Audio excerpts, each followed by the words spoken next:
Thank you once again for joining us. Our next speaker is Her Excellency Dr. Nora Ourabah Haddad. Dr. Nora is the FAO representative to the Sultanate of Oman. She holds a Master of Business and Administration and International Management and has been appointed to the FAO office in Oman since 2016. Welcome, Dr. Nora. Thank you. Thank you very much. صباح الخير جميعا، رمضان كريم. السلام عليكم. معالي الدكتور سعود الحبسي وزير وزارة الزراعة والثروة وزير الثروة الزراعية والسمكية وموارد المياه لوزارة الثروة الزراعية والسمكية وموارد المياه. Dear colleagues, ladies and gentlemen, I really thank you for inviting me to address this meeting on behalf of FAO. And I will start my presentation, which will focus on food safety as a key pillar for food and nutrition security. So as you all know, food is essential for all of us. It is therefore a basic human need and everyone has the right to it. Food unites us all. However, access to food is not enough. Food needs to be safe and nutritious. So the notion of food safety is implied actually in the meaning of food. Otherwise, we would call it waste, trash, garbage, or dispose of it. But food safety is not straightforward. We need to have trust in our governments, in food manufacturers, food workers, and farmers, as well as because they all work together to ensure that the food we buy and eat is safe and nutritious. A bit of a word on the global food production and food security situation in the world, which all of you know is that the world globally produces enough food to feed every person. However, not everyone has equal access to it. According to the report of the Food and Agriculture Organization for Food and Agriculture, FAO, the report on food insecurity, SOFI, that was issued last year in 2020, tens of millions have joined the ranks of the chronically undernourished over the past 5 years, unfortunately, and countries around the world continue to struggle with multiple forms of malnutrition. And the latest edition of the State of Food Security and Nutrition in the World, SOFA, published also last year, estimates that 690 million people went hungry in 2019. And this is up to 10 million more than compared to 2018, and by nearly 6 million in 5 years. So every year around the world, over 420,000 people die and some 600 million people fall ill after eating contaminated food. So all this shows you the importance of the situation. While it's important to note that COVID-19 cannot be transmitted through food, it has disrupted international trade, economies, food supply chains at a massive scale. As a result, food insecurity has been increasing at a staggering rate. As a result of these alarming situations, one of the most important global challenges today is how to transform the way we produce, the way we market, the way we consume, and think about food. In other words, how to produce safe and nutritious food in the needed quantity for everyone on the planet. So our main message today basically is, if significant transformation of food systems is not made in our current food systems, this would be the first in human history when the next generation would have shorter life expectancy than their parents. So this is very important. So what do we mean by food systems? A food system is actually gathering all the elements: environment, people, inputs, processes, infrastructure, institutions, and the activities that relate to the production, processing, distribution, preparation, and consumption of food, as well as all the outputs of these activities, including social, economic, and environmental outcomes. So therefore, as you can see, food systems is a holistic approach that includes the wide range of actors and their linkages. It is a complex notion. So FAO's work on nutrition, as we mentioned before, food should not only be safe, but also nutritious. And the quality of food is a prerequisite to a healthy lifestyle and to preventing also malnutrition in all its forms, because this leads to the emergence of non-communicable diseases, as you all know. So FAO's work on nutrition follows an integrated approach, linking markets, food loss and waste, through the agri-food systems to help ensure good nutrition and health outcomes directly in support of the Sustainable Development Goals that Engineer Saleh Shanfari just mentioned. And here you can see some of the SDGs that relate directly to food safety. So what does FAO do in terms of globally, in terms of supporting food safety improvements in the world? It provides normative work by supporting countries in the implementation of phytosanitary and the technical barriers for trade agreements and their implementation. It supports also national institutional capacities through improved public health structures. It also supports the local value chains development in terms of public health and trade capacities. And we act also as an organization in terms of resilience enhancement for some countries according to their needs. So we at FAO look at food safety governance as a multi-layered system, as you can see here, with the 3 layers: normative, capacity building, and trade facilitation. And as it's at its core are food safety standards, legislation, the science that is needed to develop meaningful food safety measures, of course, and FAO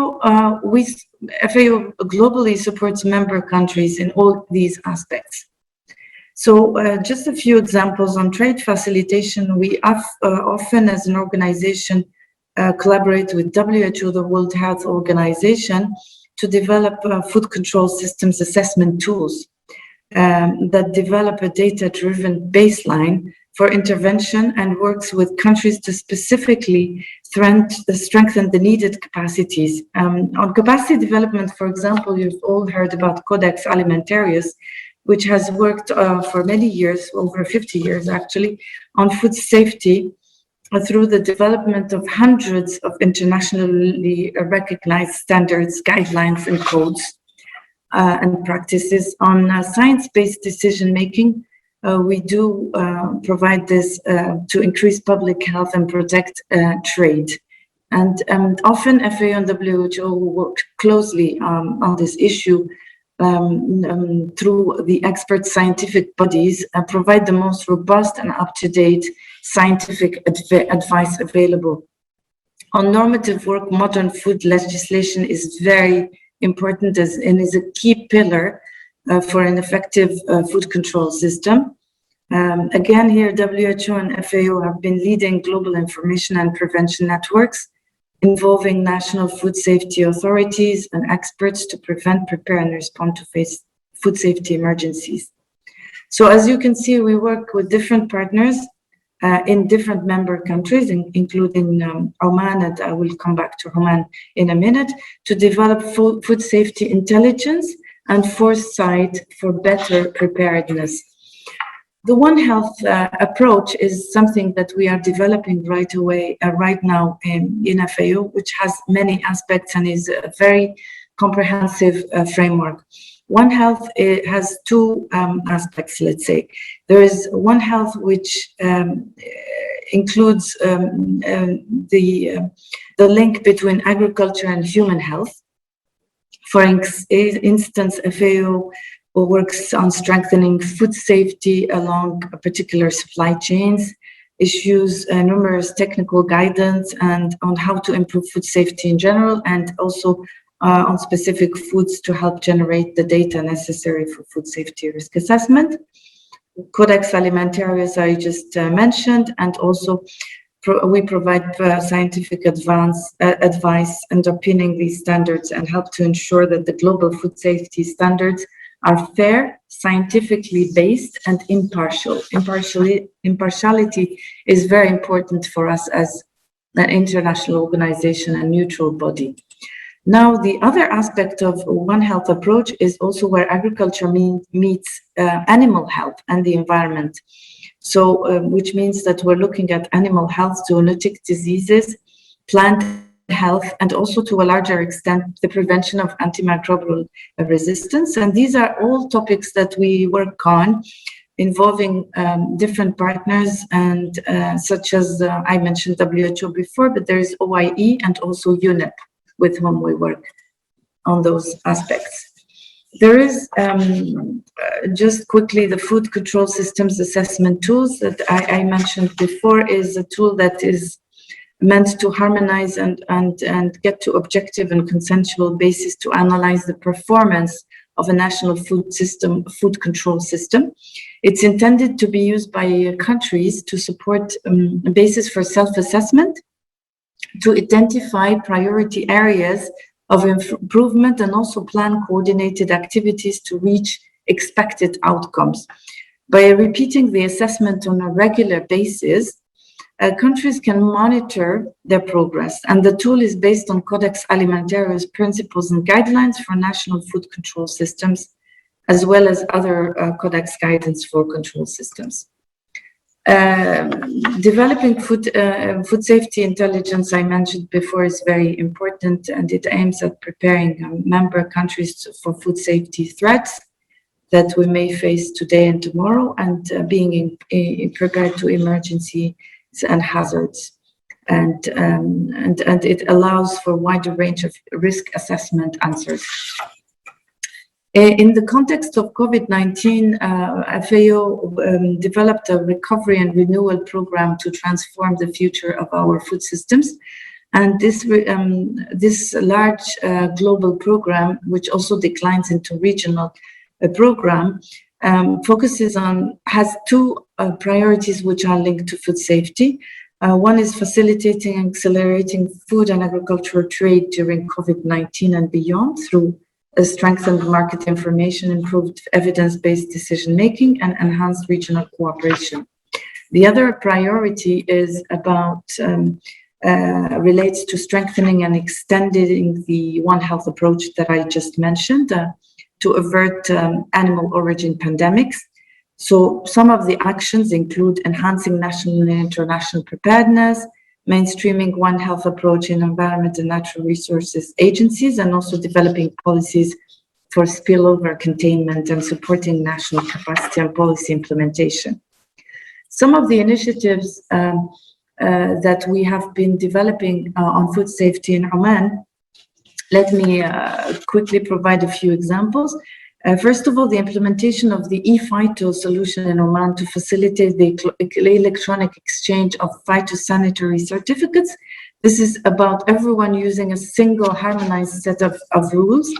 And this allows both developed and developing countries to participate regardless of infrastructure capacity. And Oman has been, I'm pleased to say that FAO supported Oman to develop and implement this system. We have also a couple of few initiatives in the pipeline that focus both on fisheries and animal health as food safety, as they relate to food safety. And these are developed in collaboration with Ministry of Agriculture, Fisheries and Water Resources. It includes a regional project on the prevention of potential pandemics through strengthening the implementation of biosecurity measures for emerging transboundary threats on food and agriculture. There is another project in collaboration with MAF and also WHO on understanding and mitigating the risks of SARS-CoV-2 transmission from COVID-19 human patients to in-contact farmed and companion animals. And finally, a biosecurity project on fisheries is in the pipeline, which would aim at improving the environment of aquaculture biosecurity in Oman to achieve sustainable production in the country by establishing a framework in line with international standards and by developing local capacities. Just to conclude, a few takeaway messages: that food safety is an integral part of the Sustainable Development Goals. Unsafe food takes a huge toll on human health and the economy. And effective food safety and quality control systems are key not only to safeguarding the health and well-being of people, but also to fostering economic development and improving livelihoods. I thank you so very much for your attention, and thank you again to the organizers for inviting me to this important meeting on such an important issue. Thank you very much, and have a successful event.